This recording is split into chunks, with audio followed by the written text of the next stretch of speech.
제가 우연히 지난 주간에 신문을 보다가 깜짝 놀란 기사를 하나 봤는데요.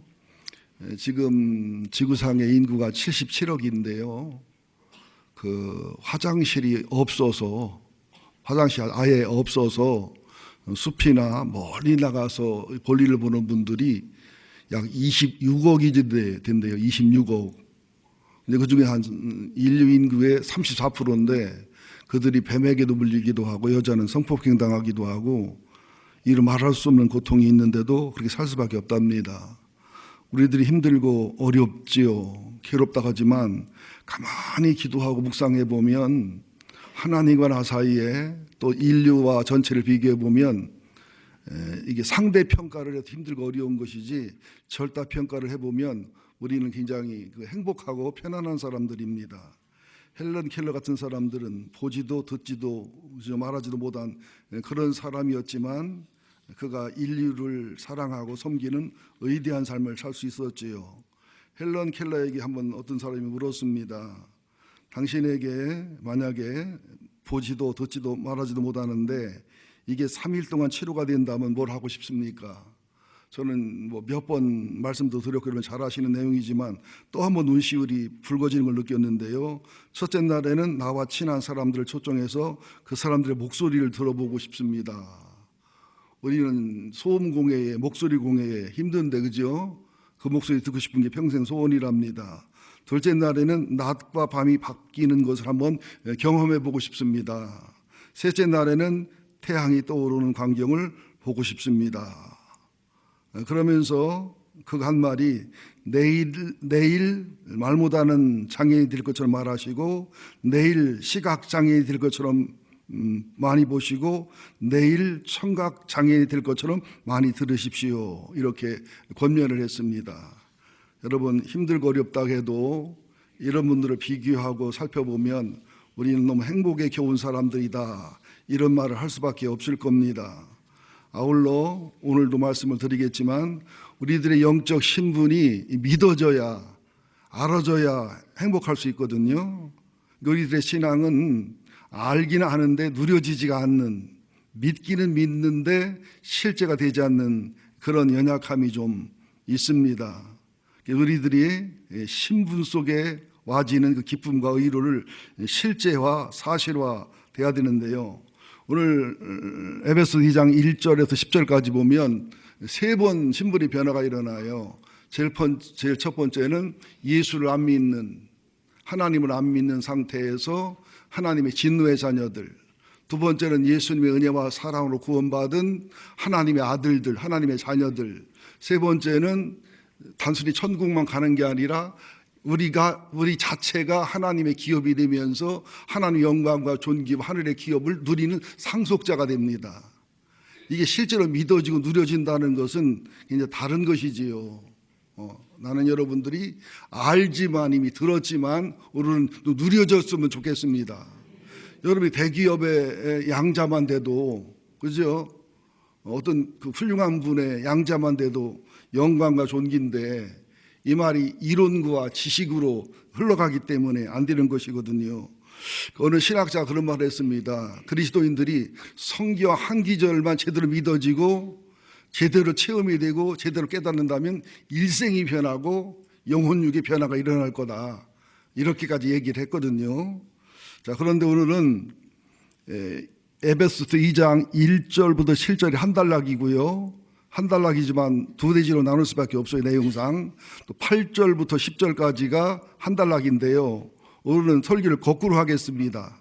먼저 8절, 9절, 10절을 말씀드리고 나서 1절부터 7절을 말씀드릴 테니까 왜 그러지? 왜 그러지는 왜 그러집니까? 거꾸로 타는 보일러도 있는데 뭐 설교 거꾸로 한다고 문제 있겠어요? 예. 자, 8절, 9절, 10절 함께 봅니다. 시작. 너희는 그 은혜에 의하여 믿음으로 말미암아 구원을 받았으니 이것은 너에게서 난 것이 아니요 하나님의 선물이라. 행위에서 난 것이 아니니 이는 누구든지 자랑하지 못하게 함이라. 우리는 그가 만드신 바라 그리스도 예수 안에서 선한 일을 위하여 지으심을 받은 자니 이 일은 하나님이 전에 예비하사 우리로 그 가운데서 행하게 하려 하심이니라. 우리 방송실에서 자막 하나 좀 띄워줄 수 있나요? 방송실 구원의 공식입니다. 저는 수학을 싫어했지만 수학은 잘했어요. 제가 못한 건 음악만 못했는데 음치기 때문에. 자, 구원의 공식 한번 읽어보겠습니다. 은혜 플러스 믿음 마이너스 행위는 구원. 무슨 말이에요? 우리에게 예수의 복음의 은혜, 십자가와 부활의 은혜를 믿음으로써 구원받는 것이지 거기는 조금도 우리 행위가 들어가지 않는다는 거예요. 우리 행위를 통해 천당 간다면 아무도 하나님의 커트라인을 통과할 수가 없어요. 우리가 볼 때 뭐 의롭고 경건하고 부족하고 연약하기지요. 요거를 좀 충청도 말로 말하면 도토리 키재기고요.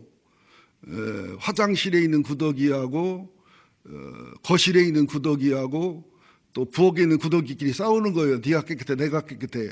뭐 깨끗한 사람이 깨끗한 놈이 어디 있어? 다 구더기인데, 그죠? 예, 그런 상태이기 때문에 우리가 구원받은 것은 은혜라는 거예요. 그런데 아래 공식을 살펴보면 똑같은 얘기지요. 은혜 플러스 믿음은 구원 플러스 행위다. 그러니까 결국 행위를 얘기하는 거 아니냐? 아니죠. 행위가 없이 구원을 받았는데 구원을 받고 보니까 참 선물로 거저받은 은혜고, 그런데 이것이 값싼 은혜가 아니라 하나님이 사람 돼서 죄인들이 죽은 값비싼 엄청난 은혜고, 나는 하나님짜리 예수님짜리를 알기 때문에 행위가 있어 천당 가고 행위가 있어서 뭐가 잘 된다는 뜻이 아니라 하나님의 사랑과 예수님의 은혜를 생각하니까, 그분들의 희생과 수고를 생각하니까 우리 어디 갔죠? 공짜로 먹었다고. 나만 공짜 누군가 값을 치렀지요. 이생 공짜는 없어요. 근데 이런 복음을 전하면 사람들이 잘 안 믿습니다. 왜 안 믿냐면 공짜에 상처가 있어요. 저도 공짜에 상처가 있는데 한 20년 전에 전화가 왔어요. 당첨되셨습니다. 그거부터 이제 문제가 있는 건데 뭐요? 그랬더니 내비게이션이 당첨됐는데요. 공짜로 드린다는 거예요. 그러면서 뭐 세금도 없고 돈 드는 게 없대요. 그래서 거치거치 물어봐도 아무 문제가 없다는 거예요. 그러면서 당첨됐으니까 행운이니까 이거 다시라고 공짜인데, 달았는데 내비게이션도 요만한 걸 달아주더니 기사가 마지막 하는 말이 이거 공짜인데 내비게이션은 사용료가 있어요. 여러분 내비게이션 사용료 있어요 없어요? 그때는 내비게이션 처음 나올 때라 나는 또 내가 좀 호갱이에요. 그냥 철석같이 믿고서 그 다달이 한 3만 원씩을 냈는데 몇 년을 냈는지 계산해 보니까 120만 원이 나갔더라고. 지금 생각해도 10분이나 나와네. 요만한 내비게이션하고 120만 원을 썼어요.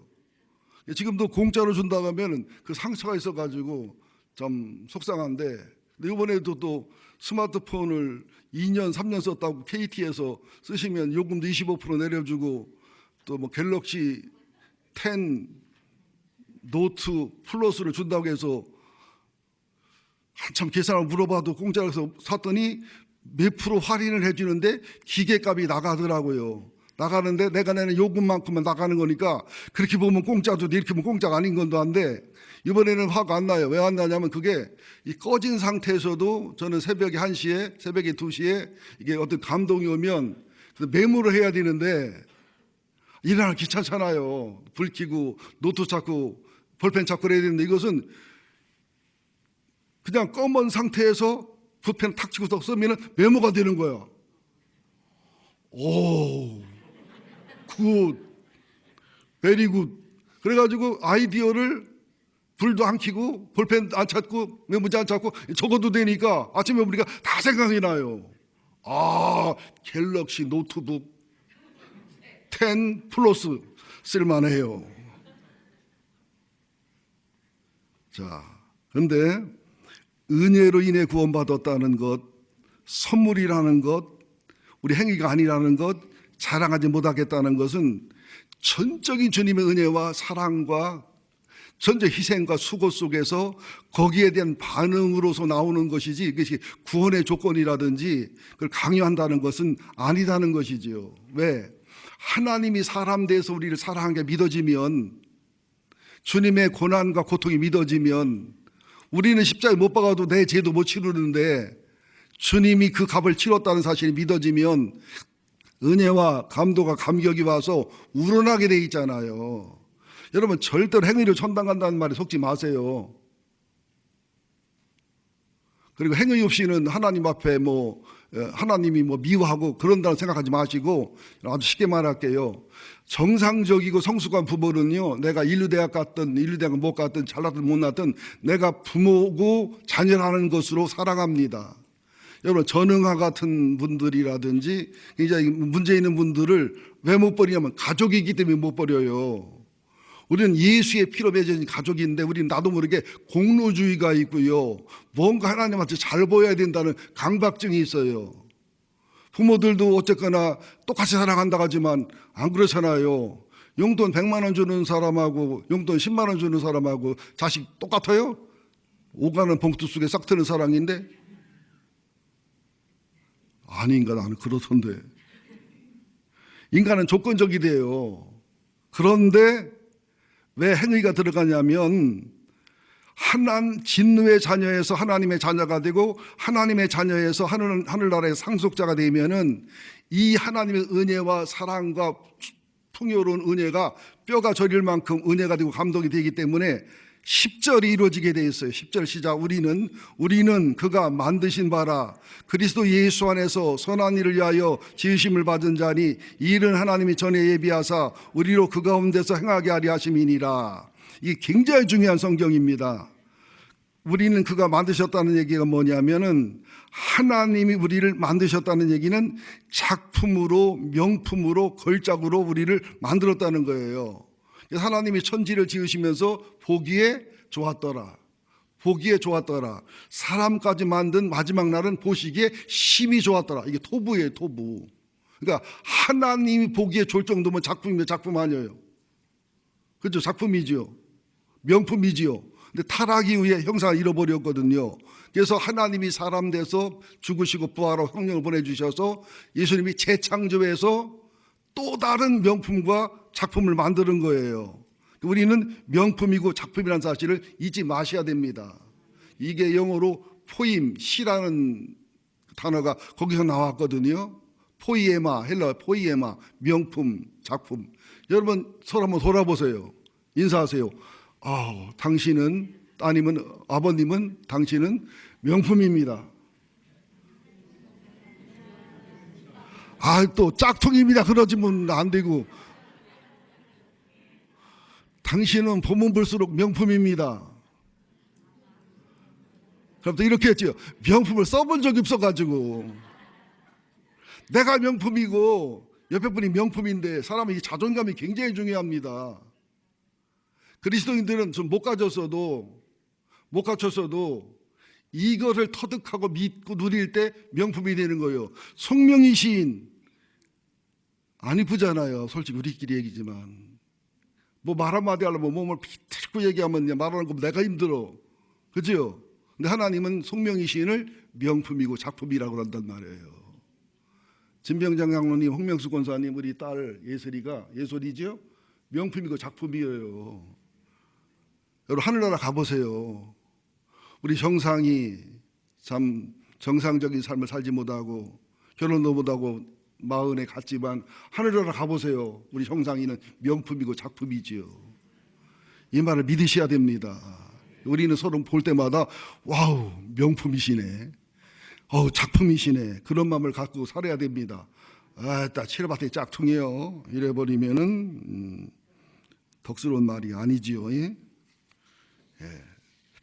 그러면서 그런 명품으로 만들었는데 타락에 잃어버린 것을 예수님이 다시 십자가 복음으로 명품을 만들었는데, 그래서 우리를 선한 일을 위하여 지으심을 받은 자라는 것은, 이 선한 일은 여러분 우리가 선하고 착하다는 선한 것이지만 진짜 선한 것은 하나님의 목적, 하나님의 섭리, 하나님의 경륜, 하나님의 계획, 이거면 완전히 선한 겁니다. 그 일은 진짜 선한 게 없어요. 그러니까 진노의 자녀에서 하나님의 자녀가 되고 하나님의 자녀, 하나님의 선한 일꾼이 된 사람들은 하나님의 선한 일이 비전이 되고 사명이 되고 목적이 되면서 거기에 올인하다 보면 거기서 내 인생도 업그레이드 되고 결혼도 업그레이드 되고, 그죠? 물질도 따르고 명예도 따르고 행복도 따르고 은혜도 따르고 이런 삶이 와진다는 거예요. 따라합시다. 나는 명품입니다. 명품이기 때문에 하나님의 선한 일을 위해서 선한 일꾼이 되어야 마땅합니다.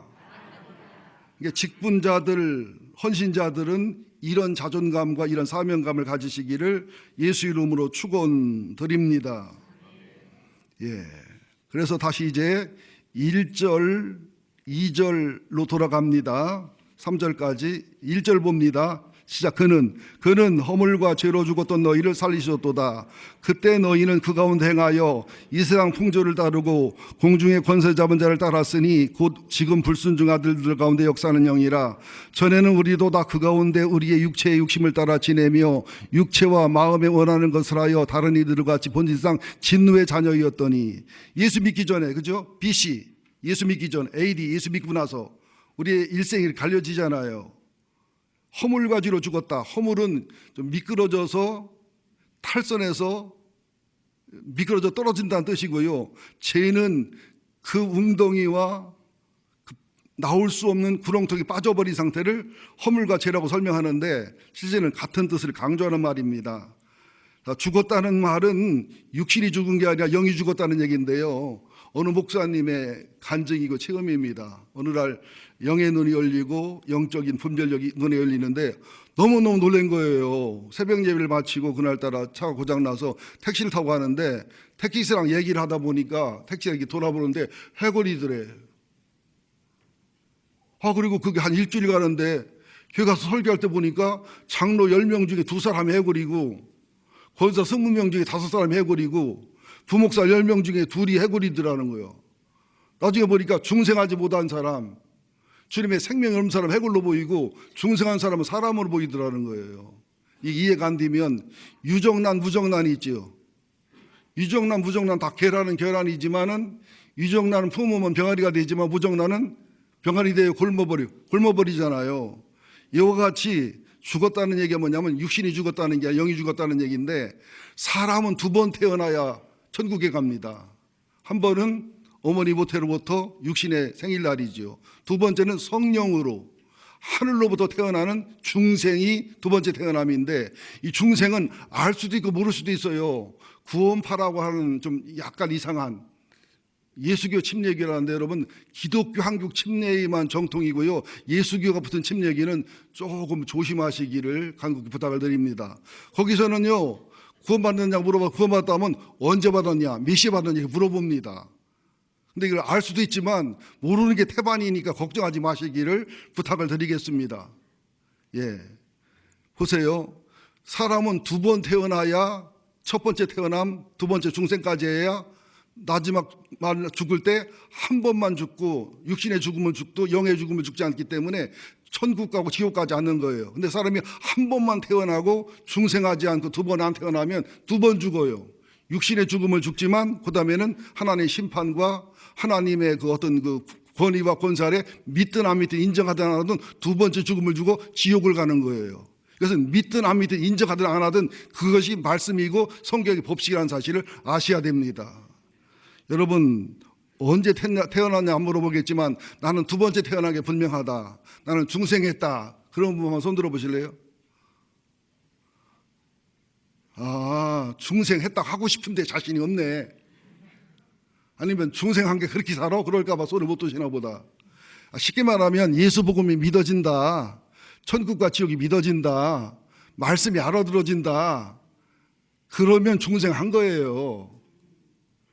그런데 난 도대체 예수가 왜 죽었나 모르겠다. 2000년 전에 죽은 예수가 나랑 무슨 상관이 있냐. 부활했다는 봤냐? 태초에 천지를 창조하시니라. 봤냐? 이렇게 나가는 것을 중생은 안 한 거예요.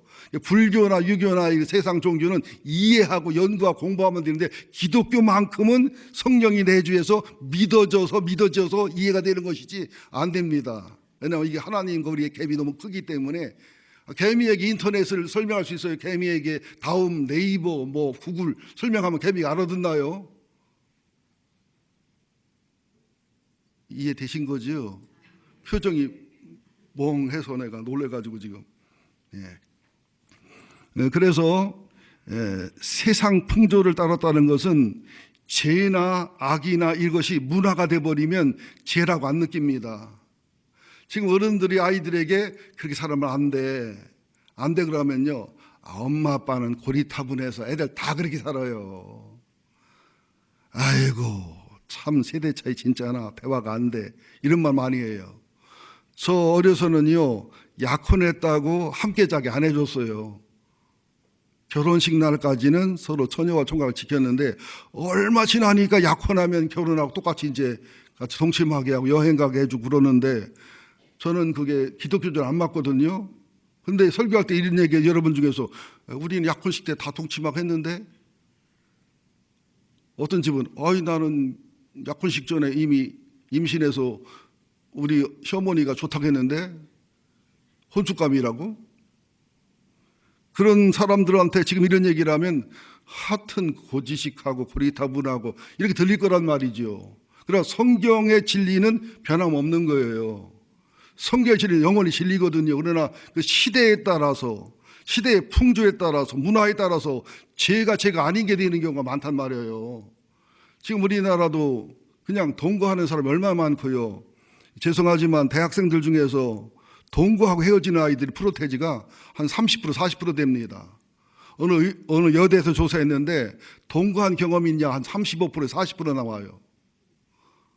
그리고 애들에게 물어봐서 중고등학교도 물어보니까 결혼 전에 동거가 죄냐 죄가 아니냐. 그 무슨 죄예요? 돈 아끼고 문제 없어요. 이렇게 대답이 나오더라는 것이죠. 몰라서 미리 동거하고 미리 출산한 사람들은 주님이 다 용서했고 살아가니까 괜찮아요. 어이씨, 나도 보라 그러나. 내가 여러분 어떻게 알아? 나도 모르는데. 지금도 여러분 동성애 문제도 마찬가지잖아요. 옛날에 동성애 하면 막 이상한 사람으로 보고죠. 그죠? 왕따까지 당했는데 지금은 동성애 얘기하면 인권을 유린하는 사람처럼, 동성애를 얘기하면 뭐 시대에 뒤떨어진 사람처럼. 그래서 기독교인은 애로울 수밖에 없어요. 어느 선교사가 아프리카 오지에 갔는데 사람들이 다 눈이 하나만 있더래. 눈이 하나만. 갔더니 동네 사람이 막 웃으면서 막 박수를 치면서 병신 왔다고, 눈 2개 달린 병신 왔다고 막 웃더래요. 이상하다 해서 추장을 만났더니 추장이 눈이 하나고 추장 부인 눈이 하나더래. 그래서 비하인드 스토리를 연구했더니 추장이 눈이 2개였잖아요. 사냥하다 눈을 하나 잃은 거요. 근데 가만히 있어 보니까 자기만 병신이고 다 정상이잖아. 그래가지고 자기가 정상이 되는 비결은 아내부터 자식부터 모든 족속들에게 눈을 빼라고 했어요. 애를 낳으면 눈부터 빼라. 눈 2개는 병신이다. 그래가지고 자기가 병신 아닌 정상을 만들려고 다 눈을 빼버린 거예요. 그래서 눈이 하나가 정상, 눈 2개 있으면 비정상인 거예요. 이게 눈이 2개 있는 선교사 부부가 가니까 병신 데려온 거지. 이게 문화예요. 이게 세상 풍조예요. 여러분들 하나님 말씀은 말씀입니다. 진리는 진리입니다. 그러니까 기독교인이 핍박을 받는 거예요. 비난을 당하는 거예요. 세대. 이것이 다 공중의 권세 잡은 마귀, 불순종 아들을 가운데 역사하는 영적인 세계란 사실을 알아야 됩니다. 그래서 전에도 우리가 다 그 가운데서 이제 여기는 2절은 영적인 부분을 얘기했고 육체 욕심을 따라, 육체의 마음과 원하는 것은 육체와 마음을 얘기하는 게 아니라 육성과 죄성에 따라서 이렇게 살다 보니까 우리가 본질상 하나님의 진노의 자녀들이었다는 거예요. 우리들이 진노의 자녀였어요. 지옥 갈 자녀였어요. 그런데 4절부터 보면 이게 3절과 4절 사이에 헬라 원어에는, 성경 원어에는, septuagin트에는 그러나가 들어가요. 가르든가요? 그러나 긍휼이 풍성하신 하나님이 우리를 사랑하신 그 큰 사랑을 인하여 허물로 죽은 우리를 그리스도와 함께 살리셨고, 그런 사망과 죽음이었으나 그러나 하나님이 사람 대해서 사람 쪽에는 사람이요 하나님으로서 중보자 죽고 부활해서 성령을 보내주신 그 사랑과 은혜 때문에, 그걸 믿음으로 인해서 그 큰 사랑 때문에 허물과 죽은 우리를, 주님이 우리를 함께 살리시고, 6절에 보면 또 함께 일으키시고, 또 이어서 그리스도 예수와 함께 하늘에 앉히시고, 7절 같이 봅니다. 이는 그리스도 예수 안에서 우리에게 자비하심으로써 그 은혜의 지극히 풍성함은 오는 여러 세대에 나타내려 하십니다. 자, 여러분들 영적으로 죽었다는 말이 실감나셔야 됩니다. 육신의 죽음은요, 오히려 어떻게 보면 껍질 벗는 거예요. 육신의 죽음은 잠드는 거예요. 영의 죽음이 무서운 건데 이걸 못 느끼고 모르는 것이 마귀의 거짓말이거든요.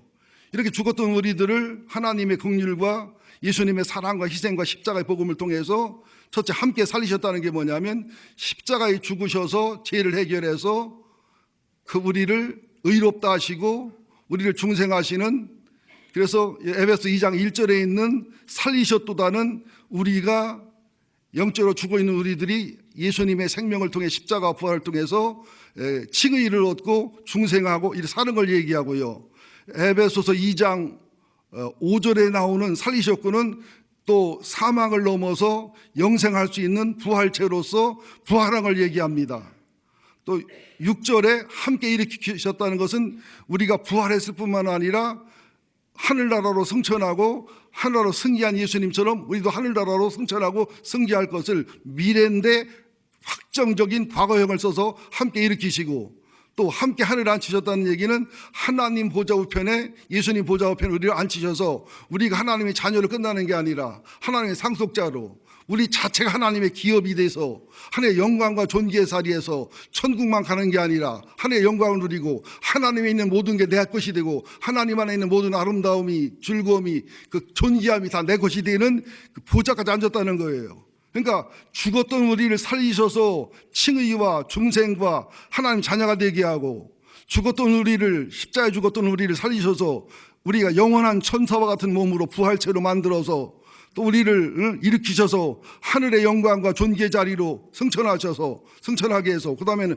하늘 보좌와 영광의 자리에 주님의 기업을 이룬 자로서 상속자로서 영원히 사는 것으로 신분이 변화된다는 거예요. 이게 믿어지고 알아진다면 우리들이 얼마나 영광과 존귀를 누리겠다는 거예요. 여러분 장관 임명만 받아도, 그죠? 여러분 솔직히 얘기하세요. 장로 임명 받는 게 더 소중해요? 장로 임명 받는 게 소중해요? 장관 임명 받는 게 소중해요? 말로는 장로라고 건설을 하지만 실제는 여러분 집에 가보면 장관 임명장 있으면은 장로 임명장, 권사 임명장 위에다 붙여요? 아래다 붙여요? 아니면 안 붙여버려? 장로 임명장, 권사 임명장을. 유명한 몇몇 훌륭한 장로님들은 장로 임명장이나 이게 차관 임명장을 그 직분 임명장 아래에다 붙이더래요. 대부분 그렇게 안 하잖아요. 이 말이 실감 안 나면 한번 물어볼게요. 예수님이 여러분들한테는 여러분 집에 사시지요? 여러분 맘에 계시잖아요. 그런데 그분이 손님이여요, 동거인이여요, 오촌 당숙이여요, 부부여요, 친구여요. 근데 부부라고 칩시다. 그러면 사이가 좋아서 부부인데, 그러면 부부 사이 비밀이 없어요? 부부 사이에 숨길 게 있어요? 자, 여러분 부부 사이에 스마트폰을 자유롭게 들여다볼 수 있는 부부, 남편과 아내의 컴퓨터를 자유로 들어가는 부부만 손 들어보실래요? 문제 안 삼는다. 손 내려보세요. 순교의 각오를 하지 않고는 남편의 스마트폰을 못 뒤진다. 구원의 확신을 확인한 다음에 남편의 컴퓨터를 들어간다. 그러니까 문제 있는 집안이잖아요. 솔직히 예수님이 우리 집에 사시는데, 더 솔직히 말할게요. 예수님이 우리 집에 와 사시면 좋아요, 불편해요? 행복해요, 부담스러워요? 그걸 간두고 내가 여러분 집에 일주일쯤 살으면 좋아요, 부담스러워요? 여러분 건너방에 우리 부부가 살으면은 행복하고 즐거워요? 1년은 안 돼요.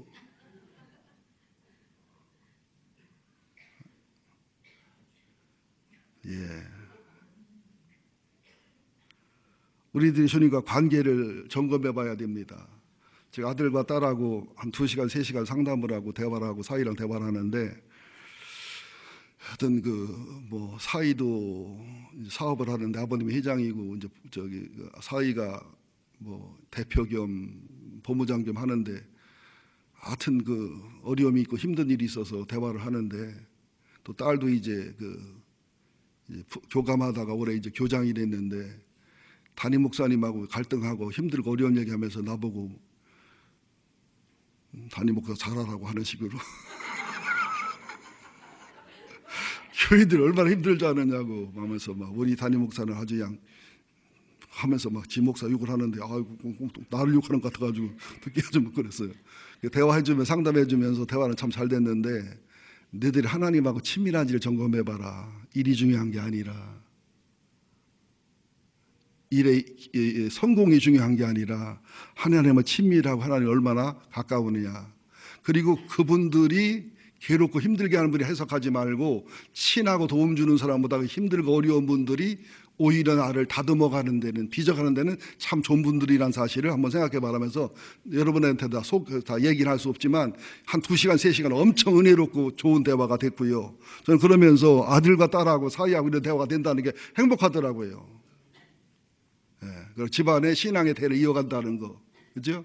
사사기에 보면은 다음 세대가 있고 다른 세대가 있어요.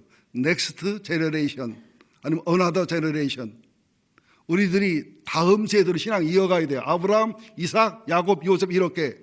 근데 다음 세대 신앙이 끊어지는 경우가 굉장히 많잖아요. 근데 애들을 탓하면 안 돼요. 시대가 그래요. 이 시대 풍속과 사단의 흐름과 욕망과 죄악이 예수가 안 들어오게, 설교가 안 들리게, 영적인 일이 굉장히 고리타분하게 이 마귀 역사 속에 살기 때문에 우리가 보통 기도 많이 하지 않고는요, 우리가 또 종교 생활하면 애들이 질려버립니다. 주님하고 친밀한 생활, 기쁨 있고 행복 있는 건강한 생활, 교회도 소중하지만 가정도 소중하고, 교회도 소중하고 하늘도 소중하지만 현실의 삶 속에서 아름다운 풍요를 누리는 삶을 보여줘야 되죠. 제가 수많은 목사 자녀들을 상담해보고 장로 권사들을 자녀를 상담해보면 대학 가면 교회 그만 다니다는 사람 많아요. 그 심한 경우는요, 정신병이 오고요, 집에다 불을 지르고 아파 뛰어내리기도 하고요, 하나님에 분노하는 사람이 굉장히 많습니다. 여러분들 종교 생활하면 안 돼요. 신앙 생활 하셔야 돼요. 그리고 하나님의 일을 할 때에 우리가 진노의 자녀에서 하나님의 자녀에서 하나님의 선한 일꾼에서 하나님의 상속자에서 이 신불의 흐름의 실제와 은혜를 누리면서 체험하면서 해야죠. 그러지 못하면요, 예수는 부담 주는 분이 돼요. 종교는 괴로운 게 돼요. 신앙은 참 마약 같은 것이 되는 이런 경향이 생길 수 있다는 이 두려움과 조심의 마음도 가져야 됩니다. 어느 여자 집사님 간증인데요, 남편이 교회를 다니기를 싫어하잖아요, 보통들. 그냥 소원이라고 하고 그냥 압력을 넣어서 남편을 교회를 데려가면 남편이 교회에서 억지로 앉았다 오고 집에다 오는데 남편이 어느 날부터인가 목사님을 좋아하는 거예요. 남자답고 의리 있고 또 바른 말 하신다고. 하루는 여자 집사가 이제 몸살이 나서 교회를 못 가게 생겼는데 남편이 안 가나 하니까 참 사정하고 설득하고 막 그냥 용서도 주고 해서 보냈어요. 억지로 교회 갔다 왔는데 갔다 온 날부터 남편이 변한 거예요. 너무너무 잘해주는 거예요. 세상에. 출근할 때 쓰레기도 버려주고 분리수거도 하고. 나는 지금도 분리수거를 못해요. 참조로. 변해도 너무 변한 거예요. 한 달간 있다가 담임 목사님이 찾아가 물어봤어요. 이해가 안 간다고. 어떻게 저렇게 변할 수가 있냐고. 목사 그날 무슨 설교했냐고 그랬더니 별 설교 안 했는데요. 무슨 설교했냐고. 원수 사랑하라고. 여러분, 아내가 원수 같은 분 많아요. 남편이 원수 같은 분 많아요. 우리 교회는 드물겠지만 제 후배 겸 친구 중에 사모님이 낭떠러지 가면 안 가요. 왜 그랬더니 남편을 너무 괴롭히고 힘들게 해서 신랑이 밀을 것 같으랴, 자기를. 아니, 우스갯소리지만 재미난 얘기 하나만 더 해줄게요.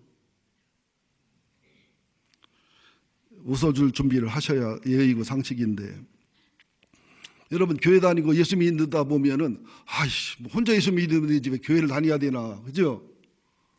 이것도 부담되고 저것도 부담되고 그래서 등록 안 하는 분이 있어요. 이해해요, 제가. 또 저 꼴보기 싫은 인간, 저 꼴보기 싫은 인간, 밥맛 떨어지는 인간, 그죠? 애개인 같은 인간, 저기는 화성 살고 나는 금성 살고. 근데 나도 이상하다는 걸 인정해야 돼요. 상대방 이상한 게 아니라. 근데 어느 날 이게 코가 그렇게 발이 미워. 발꼬락내가 나잖아요. 우리 집사람들의 저 발톱을 깎아주면서 냄새. 또 제가 서재실에 왔으면 냄새. 그래서 여보, 남자는 남자 냄새 나기 때문에 여자가 함께 있어야 중화가 돼서 냄새가 안 나는 거야. 당신은 503호의 여자고 나는 504호의 남자인데 그럼 냄새가 안 나겠어? 그러면서 이제 코가 부탁을 했어요. 눈한테. 야, 눈하고 입하고 대화하면서 저 발 냄새 나지. 근데 입하고 눈은 덜 하잖아요. 코가 하는 말이 눈한테 부탁하는데, 저 바위나 뭐 어떤 그 힘든 저 무슨 장애물이 있는 사람은 살짝 눈을 감어. 저 다리 이제 발 좀 부러지게. 알았어. 그래서 하루를 걷다가 바위 앞에 가서 눈을 딱 감아버렸어. 확 넘어지는데 다리가 부러진 게 아니라 코가 부러져 버렸어. 우리가 교회 생활 하다 보면요. 미운 사람 미워하잖아요. 내 코가 부러져. 우리는 유기체예요. 한 몸이에요. 우리는 나를 사랑하고 돕는 사람도 영적이고 유익할 수 있지만 나를 괴롭게 하고 힘들게 하는 사람이 우리 하늘나라 가면 훨씬 더 유익하고 나를 드러내고 밝혀주는 위대한 사람이라는 사실을 아셔야 됩니다. 그럼 어디까지 가야 되냐면 나를 괴롭히는 사람은 나를 괴롭히기 위해서 죄와 원망과 분노와 증오의 주식기사가 호황을 맞이해 풀가동하지 않으면 안 되기 때문에 그 사람이 더 불쌍한 사람이에요. 맞습니까? 안 맞습니까? 셔머니들이 괴롭히기 힘들게 하면 괴롭히는 셔머니가 괴롭당하는 며느리보다 훨씬 더 불쌍한 거라니까. 근데 사랑과 용서가 안 되니까 불쌍한 마음이 들 새가 없지요. 그죠? 우리는 도도도의 은혜가 있고 도도도의 감사가 있어야 돼요. 이런 신분의 변화와 영적 원리를 알고 나면 이것도 은혜, 저것도 감사. 이것도 은혜, 저것도 감사. 이것도 은혜, 저것도 감사. 이렇게 변화가 되어 있단 말이죠. 자, 그래서 4절, 5절, 6절, 7절을 보는데 5절, 6절을 한번 봅니다. 다시. 허물로 죽은 우리를 그리스도와 함께 살리셨고 너희는 은혜로 구원을 받은 것이라. 또 함께 일으키사 그리스도 예수 안에서 함께 하늘 앉히시니 이는 그리스도 예수 안에서 우리에게 자비하심으로써 그 은혜의 지극히 풍성함을 오는 여러 세대에 나타내려 하심이라. 그러니까 에베소 2장 1절에서 죽었던 너희를 살리셨다는 얘기는 지옥 갈 영원히 죽은 나를 예수님이 십자가에 죽으심으로 죽음을 해결하고 사망을 해결했다는 칭의와 중생을 얘기하고요. 너무 중요해서 뒤풀이합니다. 2장 5절에서 살리셨다는 얘기는 우리를 부활케 해서 죽음과 사망을 넘게 해서 천사와 같은 몸으로 영원히 살 수 있는 길을 열었다는 것이고요. 6절에서 함께 일으켰다는 얘기는 하늘에서 왔다 하늘에 가신 예수님처럼 우리가 이 땅이 아니라 하늘의 영광과 존귀의 세계로 승천해서 존귀자의 자리에 들어가서 영원한 세계에 들어가고 함께 앉히셨다는 얘기는 하나님의 보좌 우편에 예수님 보좌 우편에 하나님의 기업자 상속자로서 영광 누리는 세계를 그렇게 베풀어 갔다는 거예요. 그래서 8절, 9절, 10절 이것이 행위에서 난 것이 아니고 선물이고 내 공로가 아니고 선물이기 때문에 자랑할 것이 없어서 우리가 하나님의 작품으로 만들어졌기 때문에 예수님의 작품으로 재창조됐기 때문에 하나님의 목적과 섭리를 위한 선한 일에 쓰임받는 행복과 즐거움이는 멋진 삶으로 살아야 되겠다. 그런 말씀으로 정리와 정돈이 되는 겁니다. 혹시 배너라는 영화 못 보신 분만 손 들어 보실래요? 배너라는 소리를 듣도 보도 못했다. 이건 유학 갔다 오신 거지요. 배너라는 영화를 저는 다 암기할 정도지요, 내용을. 새로 나온 배너가 옛날 배너만 못 하더라고요. 왜냐하면 저는 찰턴 헤스트를 좋아하기 때문에. 그 배너에 보면은 왕족이잖아요, 배너가. 근데 이게 여러 가지 사연 속에서 로마의 그 군함의 노예가 돼서 배를 젓는 노예가 되잖아요. 근데 전쟁 중에 그 사령관의 배만 이게 침몰하지 사령관, 호민관, 귀족이 전투가 이긴 걸 모르고 자살하라고 할 때 배너가 자살 못하게 하고 보호하고 지켜 살려주잖아요. 그렇게 표정 좀 본 건지 안 본지 모르잖아요, 내가. 예? 그때 이 배너를 그 호민관이 귀족이 아들 삼잖아요. 우리 양자랑 비슷하지만 또 달라요. 그 당시 로마에서 양자는요, 진짜 친아들이 돼요. 진짜 재산을 물려주고요. 또 신분도 물려주고요. 이거는 어마어마한 특권입니다. 그래서 아버지, 양자 이런 말이 그 당시 문화권에 있는 사람은 너무너무 이해가 되는 소리입니다. 우리가 진노의 자녀였는데 예수의 피와 예수의 부활과 복음으로 하나님의 자녀 양자가 됐는데 그냥 아버지 아니라 아빠 아버지가 되는 거예요. 친밀하게. 또 자녀가 됐는데 자녀로 끝나는 게 아니라 재산을 이었고 기업을 이어가고 하나님의 영광과 존귀를 누릴 수 있고 내 자신이 하나님의 기업이 되고 내 자신이 하나님의 영광과 존귀를 누릴 수 있는 이런 신분을 가진 사람이라는 거예요. 그래서 뭐 일하고 그래서 봉사라는 얘기 아니라 그 은혜를 갖고 그 사랑을 갖고 그 상급과 영광과 기업을 알기 때문에 하나님의 선한 일을 위해서 하나님의 선한 일꾼으로 살아가질 수밖에 없다는 사실이죠. 그것이 직업이 되고 그것이 비전이 되고 그것이 삶의 방식이 되면 거기서 다 명예도 얻어지고 뭐 돈도 벌어지고 우리 일생이 업그레이드 되고 삶이 존귀해지고 아름다워지고 죽음에 후회 없고 죽음 후에도 하늘에 가서 영광과 존귀와 후회 없는 영광의 자리에 간다는 사실이죠. 자, 따라합시다. 나는 오른손 드시고 나는 진노의 자녀에서 복음으로 하나님의 자녀가 되었고 하나님 자녀의 권세와 은혜를 알고 하늘의 상속자임을 깨달아 자존감, 정체성을 가지고 살면서 이제는 하나님의 선한 목적과 경륜과 계획을 위하여 하나님의 선한 일꾼으로 일생을 살아가는 것이 우리의 목적이요, 목표요, 비전이요, 삶의 방식이 되었음을 감사합니다. 아리가도 고자이마스. 기도하겠습니다. 하나님, 새 가족들도 있으시고 신앙의 그 높낮이가 있기 때문에 거기에 맞춰 설교하기가 참 11시 예배 때는 쉽지 않았지만 주님 의지하고 성령 의지해서 말씀을 전했습니다. 우리가 하나님의 진노의 자녀에서 예수의 피와 복음으로 인하여 하나님의 자녀가 되었고 하나님의 자녀가 될 뿐만 아니라 하늘의 영광과 존귀를 이어받는 상속자가 되었음을 믿습니다. 그래서 우리는 주님의 사랑 때문에 은혜 때문에 이 땅의 복의 비밀과 신령한 복의 비밀과 하늘의 영광과 기업의 영광을 알기 때문에 하나님의 선한 계획과 선한 목적을 위하여 선한 일꾼이 될 수밖에 없음을 알고 깨닫고 살아가는 저희가 되게 하여 주옵소서. 선한 분은 하나님밖에 없습니다. 선한 일은 하나님의 목적과 계획을 이루는 그 사람밖에 없음을 알게 하여 주옵소서.